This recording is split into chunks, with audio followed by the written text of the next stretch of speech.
Hi guys, সবাইকে good morning. এখন 5টা 15 সামথিং বাজে, হ্যাঁ 5টা 15ই বাজে। এখন আমরা বেরিয়ে পড়েছি কলকাতা যাওয়ার উদ্দেশ্যে, আমি আর আমার ভাই। ওর তো এখানে দাঁড়িয়ে থাকার কথা, সেইটা গেল কোথায়?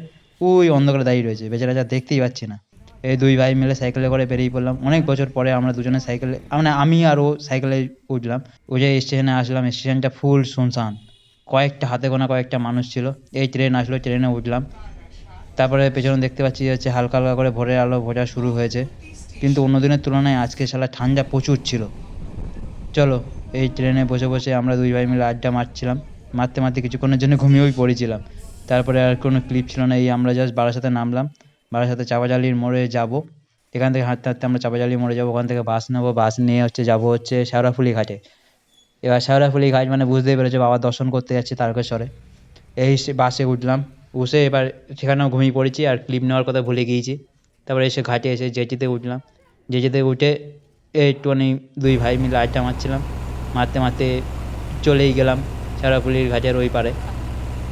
এবার ওই পারে তো গিয়ে এবার কী করবো না করবো সেটা ভুলে গেছিলাম। কাকাকে ফোন করে জিজ্ঞাসা করে নিলাম, নিয়ে এবার সেখানে ট্রেনে উঠলাম। উঠে আবার ঘুমিয়ে পড়েছিলাম, যেহেতু 5টা 15-র সময় ওটা তো এমনি অভ্যাস নেই, সেই জন্য ট্রেনে ঘুমাতে ঘুমাতে এসেছি আমরা দুই ভাই।